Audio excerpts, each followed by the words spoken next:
وعلى آله وأصحابه وأزواجه أجمعين وبارك وسلم تسليما كثيرا كثيرا. أما بعد فأعوذ بالله من الشيطان الرجيم. بسم الله الرحمن الرحيم. إن المسلمين والمسلمات والمؤمنين والمؤمنات والقانتين والقانتات والصادقين والصادقات والصابرين والصابرات والخاشعين والخاشعات والمتصدقين والمتصدقات والصائمين والصائمات والحافظين فروجهم والحافظات والذاكرين الله كثيرا والذاكرات أعد الله لهم مغفرة وأجرا عظيما. صدق اللہ العظیم. بزرگوں دوستوں، آج کی رات بہت برکت والی، بہت رحمت والی اور بڑی مبارک رات ہے. جمعہ کی رات ہے اور عشر اخیرہ میں جو طاق راتیں آتی ہیں ان میں پہلی 21 کی رات ہے اور پھر رمضان کی رات ہے. تو تین برکتیں جمع ہے. رمضان کی رات اور 21 جس میں حضور پاک صلی اللہ علیہ وسلم نے لیلۃ القدر کو تلاش کرنے کے لیے فرمایا ہے، اور جمعہ کی رات. اللہ ہم سب کو، پوری امت کو آج کی رات کی برکت نصیب فرمائے، رحمت نصیب فرمائے، اور اس رات کی اور آئندہ جتنی راتیں باقی ہیں رمضان کی ان تمام کی قدر کی اور احترام کی توفیق عطا فرمائے. یہ جو آج 22واں پارہ ہم نے تراویح کے اندر سنا ہے، نبی کریم صلی اللہ تعالیٰ علیہ وسلم کی ازواج مطہرات کا ایک واقعہ پیش آیا ہے. ابھی اس کے ذکر کا تذکرہ موقع نہیں ہے، البتہ ان المسلمین و مسلمات کے اندر کچھ صفات کا تذکرہ ہے. ایک مرتبہ عورتوں نے حضور پاک صلی اللہ علیہ وسلم کی خدمت اقدس میں عرض کیا کہ کیا بات ہے کہ ہمارا اعمال قبول نہیں ہوتے کیا؟ ہمیشہ قرآن مجید میں مردوں کو خطاب ہوتا ہے، یا ایھا الذین آمنوا، مردوں کو خطاب ہے. اس میں عورتوں کا تو کبھی خطاب آتا ہی نہیں ہے. تو کہ ہمارے اعمال اللہ کے یہاں قبول نہیں ہوتے. تو اس کے جواب کے اندر یہ باقاعدہ آیت شریفہ کا نزول ہوا کہ مرد ہو یا عورتیں ہوں، صفات جن کے اندر موجود ہوں گی جو اللہ کے یہاں مطلوب ہے، تو وہ مرد ہو یا عورت ہو ان کے اعمال قبول بھی ہوتے ہیں اور پورا ان کو اجر و ثواب بھی ملتا ہے، پورا ثواب ملتا ہے. لہذا عورتوں کی دلداری کے لیے اور دلجوئی کے لیے باقاعدہ اس آیت شریفہ کے اندر مردوں کا بھی تذکرہ ہے اور مستورات عورتوں کا بھی تذکرہ ہے. چنانچہ ان المسلمین والمسلمات، جو حضرات نحو پڑھے ہوئے ہیں کچھ، ان کو معلوم ہوگا کہ مسلمین یہ جمع مذکر کا صیغہ ہے اور مسلمات جمع مؤنث ہے. اسی طرح تمام صفات کے اندر آیا ہے. بے شک مسلمان مرد اور مسلمان عورتیں، والمؤمنین والمؤمنات، اور ایمان والے مرد اور ایمان والی عورتیں. ایمان اور اسلام کے اندر کوئی خاص فرق نہیں ہے، البتہ ایک فرق یہ بیان کیا جاتا ہے کہ ایمان کا تعلق قلب سے ہے، جس کو ہم عقائد کہتے ہیں. اس لیے آپ صلی اللہ تعالی وسلم نے جب من اسلام مل ایمان حدیث جبریل کے اندر سوال کیا گیا تو آپ نے ان تؤمن باللہ، وہاں جو باتیں بیان کی ہیں ان کا تعلق عقائد سے ہے جو اسلام کی بنیاد ہے. اور اسلام جو ہوتا ہے، جو ہمارے اسلام کے ظاہری اعمال ہیں، نماز ہے، روزہ ہے، زکوٰۃ ہے، حج ہے، اور اسی طرح جو دوسرے ظاہری اعمال ہیں ان کے اوپر عمل کرنے والا اور باقاعدہ ان کو اہتمام سے اپنی زندگی میں لانے والا، وہ مسلمان ہے. تو مسلمین اور مومنین، تو مومن کے معنی ایمان والے اور مسلمین کے معنی اطاعت اور اللہ کی عبادت کرنے والے. تو چاہے وہ مرد ہوں چاہے عورتیں ہوں، اور ایمان والے مرد ہوں اور عورتیں ہوں. والقانتین والقانتات، یہ سب صفات ہیں، ایمان کی صفات ہیں. عاجزی کرنے والے مرد اور عاجزی کرنے والی عورتیں. تکبر اللہ کو پسند نہیں ہے. جتنا عجز ہوگا، انکساری ہوگی، یہ اللہ کو پسند ہے، چاہے مردوں کے اندر ہو چاہے عورتوں کے اندر ہو. والصادقین والصادقات، اور سچ بولنے والے مرد اور سچ بولنے والی عورتیں، جھوٹ ان کی زبان پر نہ ہو، چاہے مرد ہو چاہے عورتیں ہوں. والصابرین والصابرات، اور صبر کرنے والے مرد اور صبر کرنے والی عورتیں. صبر کی 3 قسم بیان فرمائی ہے. صبر عام طور پر کوئی مصیبت آ جاتی ہے، پریشانی آتی ہے، وہ صبر اس پر کرنا ہوتا ہے. اسی طرح صبر علی الطاعات، انسان جو عبادت کرتا ہے یہاں بھی انسان کو اپنے نفس پر کنٹرول کرنا پڑتا ہے، مجاہدہ کرنا پڑتا ہے. تو جا کر ہم نے 20 رکعت پڑھی ہیں، بغیر مجاہدے کی نہیں ہو سکتی. تو ہم کو نماز پڑھنے کے اندر بھی، روزہ رکھنے کے اندر بھی صبر ہمارے پاس ہوگا تو ہم روزہ رکھ سکیں گے، نماز پڑھ سکیں گے اور اللہ کی جتنی عبادتیں ہیں کر سکیں گے. تو صبر کے اندر یہ سب شامل ہے. اور صبر عن المعصیت، گناہ سے رکنا، وہاں بھی انسان کے نفس کا تقاضا ہوتا ہے تو وہاں بھی بڑا مجاہدہ ہوتا ہے، بہت اپنے آپ کو کنٹرول کرنا پڑتا ہے. جس طرح مصیبت آنے پر صبر کرنا پڑتا ہے، اسی طرح کسی کو کسی گناہ کی عادت ہو تو گناہ سے بچنے کے لیے بھی اس کے اندر صبر ہوگا اور یہ صفت موجود ہوگی تو وہ گناہ سے بچ سکے گا. تو تمام کو شامل ہے، صبر کرنے والے مرد اور صبر کرنے والی عورتیں، خشوع کرنے والے مرد اور خشوع کرنے والی عورتیں. نماز بہت اللہ کے سامنے خشوع کے ساتھ پڑھیں، دل کے ساتھ پڑھیں، توجہ کے ساتھ پڑھنے والے ہوں. والمتصدقین والمتصدقات، اور صدقہ دینے والے مرد اور صدقہ دینے والی عورتیں. والصائمین والصائمات، اور روزہ رکھنے والے مرد اور روزہ رکھنے والی عورتیں. والحافظین فروجہم والحافظات، اور اپنے شرمگاہوں کی حفاظت کرنے والے مرد اور عورتیں. یہ تمام کی تمام صفات ہیں. والذاکرین اللہ کثیرا والذاکرات، اور کثرت سے ذکر کرنے والے مرد اور کثرت سے ذکر کرنے والی عورتیں. لہذا ذکر یہ بہت بڑی صفت آگے باقاعدہ یا ایھا الذین آمنوا اذکروا اللہ ذکرا کثیرا وسبحوہ بکرۃ واسیلا دوسرے رکوع شروع ہو رہا ہے. تو ذکر مردوں کی زندگی میں ہو یا عورتوں کی زندگی میں ہو، یہ اوپر کی جتنی صفات ہیں چاہے مردوں کے اندر ہو چاہے عورتوں کے اندر ہو، مطلب کیا ہے؟ مطلب یہ ہے کہ تمام صفات جو اسلام اور ایمان کی صفات ہیں مردوں کے اندر بھی آنا چاہیے اور عورتوں کے اندر بھی آنا چاہیے. یہ صفات ہمارے اندر پیدا کرنا چاہیے. تو جن کے اندر یہ صفات موجود ہیں، اعد اللہ لہم مغفرۃ واجرا عظیما، اللہ جل جلالہ و من والہ نے ان کے لیے مغفرت اور اجر عظیم تیار کر رکھا ہے. بہت اجر اللہ تعالیٰ قیامت میں عطا فرمائیں گے. یہ تمام صفات ہم پیدا کریں گے. اللہ تعالیٰ ہم تمام کو، مرد ہوں یا عورتیں ہوں، مستورات ہوں یا مرد ہوں، سب کے اندر یہ صفات عطا فرمائیں. پھر آگے ایک واقعہ کا تذکرہ ہے، اور اس کے بعد ما کان محمد ابا احد من رجالکم ولکن رسول اللہ وخاتم النبیین وکان اللہ بکل شیء علیما. ایک بہت اہم عقیدے کا تذکرہ ہے. اوپر جو واقعہ چلا آ رہا ہے اس کے جواب کے اندر ہے ما کان محمد ابا احد من رجالکم، محمد صلی اللہ تعالی وسلم تمہارے مردوں میں سے کسی کے باپ نہیں ہے. ابھی واقعے کا تذکرہ کا بالکل موقع نہیں ہے، ٹائم بہت کم ہے. تو یہاں پر یہ جو کہا جا رہا ہے کہ محمد صلی اللہ تعالی وسلم تمہارے جو مرد ہیں ان کے باپ نہیں ہیں. آپ صلی اللہ تعالی علیہ وسلم کے بیٹے ہوئے ہیں، طیب ہے، طاہر ہے، ابراہیم ہے، مگر ان کا بچپن میں انتقال ہو گیا تھا. وہ رجال کی عمر کو نہیں پہنچے تھے. رجال کس کو کہتے ہیں؟ جو بالغ ہو جائے. جیسے ہم سب بیٹھے ہوئے ہیں، ہم کو طفل نہیں کہا جائے گا، صغیر نہیں کہا جائے گا، بلکہ رجال کہا جاتا ہے. تو آپ صلی اللہ تعالی علیہ وسلم کے بیٹے ہوئے تھے، مگر وہ بچپن ہی کے اندر نابالغ ہونے کی حالت ہی میں ان کا انتقال ہو گیا تھا. لہذا رجال کے باپ نہیں ہے، یہ کہنا چاہتے ہیں. بالکل صحیح ہے. تو آپ صلی اللہ تعالی وسلم کسی بالغ مرد کے باپ نہیں ہیں. کیا مقصد ہے؟ مقصد یہ ہے کہ آپ کا جو ابوت اور بنوت کا سلسلہ ہوتا ہے، بیٹا ہوتا ہے، باپ ہوتا ہے، تو آپ صلی اللہ علیہ وسلم اس طرح کسی کے باپ نہیں ہیں. البتہ ایک دوسرا سلسلہ اور ہے. ایک ہوتا ہے ہماری نسبی اولاد، نسبی باپ، نسبی بیٹا، جو باقاعدہ آپ کا بیٹا ہوتا ہے، سن ہوتا ہے نکاح کے بعد. اور ایک ہوتا ہے روحانی بیٹے. روحانی بیٹے کس کو کہتے ہیں؟ روحانی بیٹا ہر نبی جو ہوتا ہے ان کی جتنے امتی ہیں وہ تمام کے تمام امتی اپنے نبی کے روحانی بیٹے ہیں. اور وہ نبی جو ہوتے ہیں پورے امت کے روحانی باپ ہوتے ہیں. تو رسول اللہ صلی اللہ تعالی وسلم نسبی اعتبار سے تو تمہارے مردوں میں سے کسی کے باپ نہیں ہیں، لیکن روحانی اعتبار سے ابوت کا سلسلہ یقیناً آپ کو حاصل ہے، اور آپ ہم سب کے روحانی باپ ہیں. اور روحانی اولاد نبی کریم صلی اللہ علیہ وسلم کی اتنی ہے کہ اتنی مقدار کے اندر کسی نبی کی نہیں ہوئی، کسی نبی کی نہیں ہوئی جتنی روحانی اولاد اور روحانی بیٹے اللہ تعالیٰ نے آپ صلی اللہ تعالیٰ علیہ وسلم کو عطا فرمائے ہیں. تو نسبی اعتبار سے تو تمہارے مردوں میں سے کسی کے باپ نہیں ہیں، البتہ روحانی اعتبار سے بے شک جتنے بھی امتی مرد ہیں، ایمان والے مرد ہیں، ان تمام کے باپ ہیں. ایسے ایمان والے عورتیں ہیں، ان کے بھی باپ ہیں. ولکن رسول اللہ وخاتم النبیین، تو نسبی باپ تو نہیں ہے، البتہ ہمارے محمد صلی اللہ تعالی وسلم کے اندر بہت بڑی صفت وہ یہ ہے کہ اب وہ اللہ کے رسول ہیں. اللہ کے رسول، اور رسول ہونا اور نبی ہونا یہ بہت بڑا مقام ہے. اور رسول اللہ صلی اللہ علیہ وسلم خالی رسول نہیں ہیں بلکہ تمام رسولوں کے سردار ہیں، سید الاولین والآخرین ہیں، سید الانبیاء والرسول ہیں.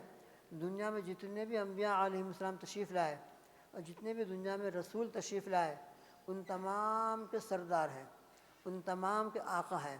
اور پھر ایک خاص صفت، وخاتم النبیین، کسی بھی نبی کی یہ صفت نہیں ہے، کسی بھی نبی کی صفت نہیں ہے کہ وہ خاتم النبیین ہو، یعنی نبیوں کے ختم کرنے والے۔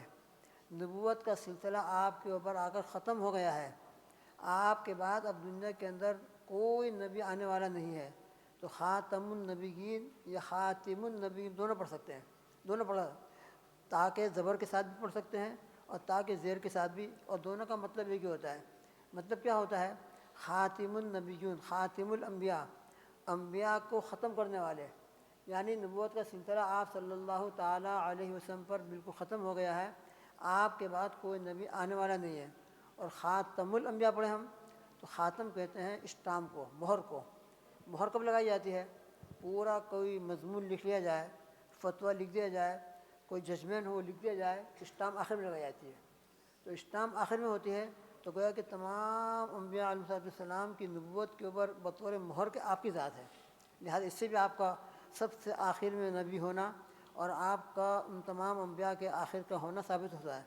تو خاتم النبیین سے ایک بہت بڑا عقیدہ، اجماعی عقیدہ ثابت ہو رہا ہے کہ حضور پاک صلی اللہ تعالی علیہ وسلم دنیا کے اندر جو انبیاء علیہ السلام کا سلسلہ شروع ہوا ہے، رسول کا سلسلہ شروع ہوا ہے، آپ کے اوپر ختم کر دیا گیا ہے۔ آپ صدر نشین ہیں، آپ کے بعد اب دنیا میں کوئی نبی آنے والا نہیں ہے۔ اگر خدا نخواستہ کوئی نبی ہونے کا دعویٰ کرے تو بالکل جھوٹا ہے، کذاب ہے، دجال ہے، اور اگر کوئی خدا نخواستہ اس کو نبی مان لے تو وہ ایمان میں نہیں رہے گا۔ اس سے کہ خاتم الانبیاء ہونا یہ اجماعی عقیدہ ہے۔ سیدنا ابو بکر صدیق رضی اللہ تعالیٰ عنہ اور تمام حضرات صحابہ کا اگر کسی مسئلے کے اوپر سب سے پہلے اجماع ہوا ہے، تمام کے تمام متفق ہوئے ہوں، تو وہ یہی مسئلہ ہے، مسئلہ خاتم الانبیاء، ختم نبوت کا۔ ختم نبوت کا مسئلہ ایسا مسئلہ ہے کہ سب سے پہلے اگر صحابہ کا اجماع، اور صحابہ کا اجماع بہت بڑی چیز ہے، اور اس پر آج تک پوری امت کا اجماع ایسا چلا آ رہا ہے کہ آپ صلی اللہ تعالی وسلم کے اوپر نبوت ختم کر دی گئی ہے۔ صدیق اکبر رضی اللہ تعالیٰ کے زمانے کے اندر مسیلمہ کذاب نے نبوت کا دعویٰ کیا تھا۔ اسود عنسی نے نبی کے صلی اللہ علیہ وسلم کی حیات مبارکہ کے آخری زمانے میں دعویٰ کیا تھا۔ تو باقاعدہ حضور پاک صلی اللہ تعالی وسلم نے اسود عنسی کے مقابلے کے لیے جماعت کو روانہ کیا تھا کہ اس سے جا کر مقابلہ کیا جائے اور اس کو ختم کیا جائے۔ اور مسیلمہ کذاب نے نبی کریم صلی اللہ تعالی وسلم کے بعد نبوت کا دعویٰ کیا، اور بہت سے لوگ اس کے ساتھ بھی ہو گئے۔ تو باقاعدہ سیدنا ابو بکر صدیق رضی اللہ تعالیٰ عنہ اور حضرات صحابہ نے ان کے ساتھ قتال کیا ہے اور اس کی نبوت کو ختم کیا۔ اور اس وقت سے تمام صحابہ کا اجماع ہے کہ جو بھی نبوت کا دعویٰ کرے گا حضور پاک صلی اللہ علیہ وسلم کے بعد بالکل جھوٹا ہے، کذاب ہے۔ لہذا آج بھی اگر کوئی قادیانی ہو اور وہ نبوت کا دعویٰ کر رہا ہو تو قادیانیت کسی بھی حال کے اندر قابل قبول نہیں ہے۔ حضور پاک صلی اللہ تعالیٰ علیہ وسلم کے بعد کسی قسم کی کوئی نبوت باقی ہی نہیں ہے۔ لہذا اگر وہ خدا نخواستہ غلام محمد قادیانی کو اللہ کا نبی کسی بھی طرح سے مانتا ہو تو وہ خود بھی مومن نہیں ہے، وہ خود بھی دجال ہے، ملعون ہے، جس نے نبوت کا دعویٰ کیا ہے ایمان سے بالکل خارج ہے۔ لہذا قادیانیت بہت بڑا خطرناک فتنہ ہے، بہت بڑا خطرناک، سیدھا ڈائریکٹ ہمارے ایمان پر خطرہ ہے۔ اگر کسی نے قادیانیت کو تسلیم کر لیا تو گویا کہ بالکل اپنے آپ کو ایمان سے خارج کر دیا، ایمان سے اپنے ہاتھ کو دھو ڈالا۔ لہذا قادیانیت کی فتنہ ہو یا کسی زمانے میں اور کوئی نبوت کا دعویٰ کرے، یہ سب بالکل جھوٹے ہیں، خاتم النبیین۔ اور اس کے سلسلے کے اندر آج تک پوری امت کا اجماع چلا آ رہا ہے، اس میں ذرہ برابر بھی شک و شبہ کی گنجائش نہیں ہے۔ حضرت علامہ انور شاہ کشمیری رحمۃ اللہ علیہ نے باقاعدہ اس میں کتابیں لکھی، مفتی شفیع صاحب نے لکھی، اور تقریباً 200 حدیثیں پیش کی ہیں تقریباً، کہ جس سے ثابت ہوتا ہے کہ آپ صلی اللہ تعالی وسلم آخری نبی ہیں اور ہم جو ہیں آخری امت ہے۔ میں آپ ایک حدیث میں فرمایا بھی آپ صلی اللہ علیہ وسلم نے، جس کا مفہوم ہے کہ میں آخری نبی ہوں، میرے بعد کوئی نبی نہیں، تم آخری امت ہو، تمہارے بعد کوئی امت آنے والی نہیں ہے۔ تو خاتم النبیین یہ حضور پاک صلی اللہ تعالیٰ علیہ وسلم کی خاص صفت ہے، کسی نبی کی یہ صفت نہیں تھی۔ اگلے انبیاء علیہ السلام نبی تھے، رسول تھے، لیکن خاتم النبیین نہیں تھے۔ خاتم النبیین یہ صرف آپ صلی اللہ علیہ وسلم کی صفت ہے۔ اللہ تعالیٰ ہم کو اس عقیدے کے اوپر مضبوطی کے ساتھ جمائے رکھے۔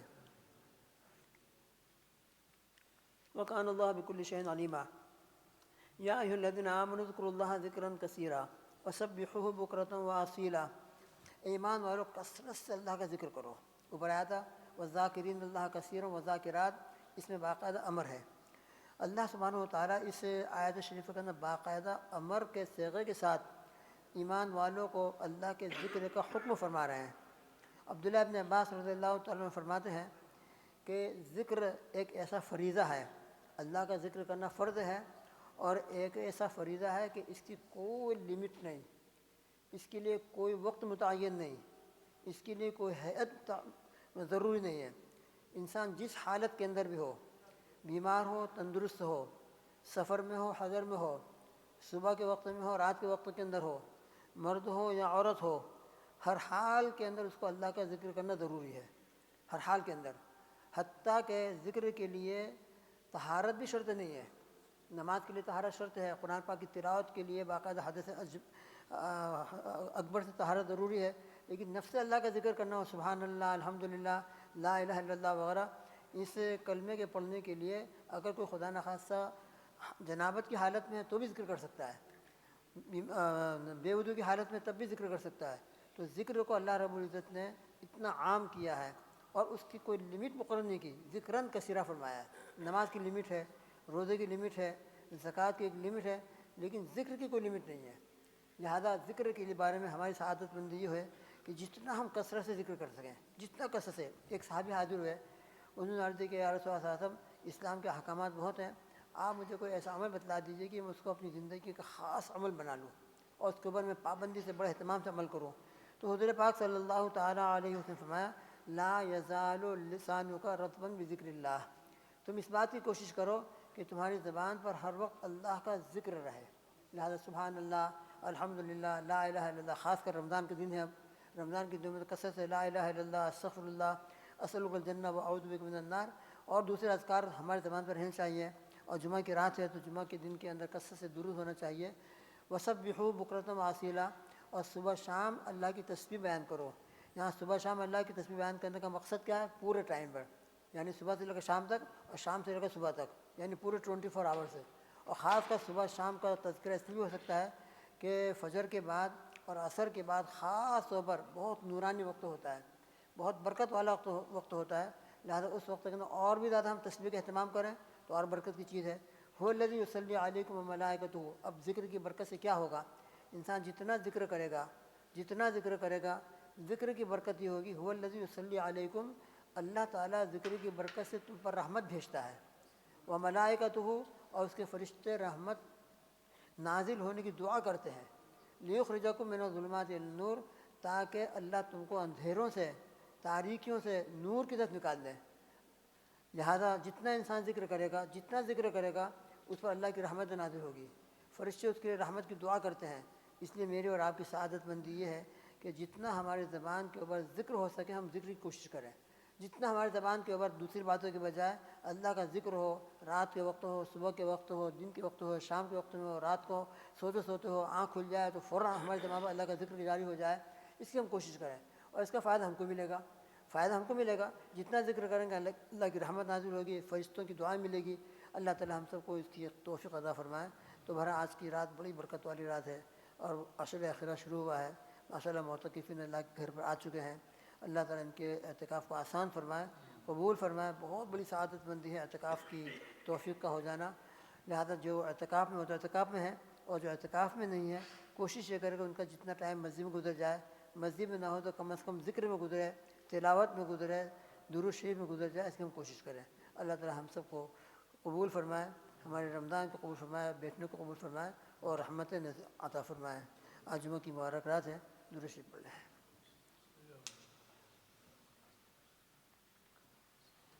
بسم اللہ الرحمن الرحیم۔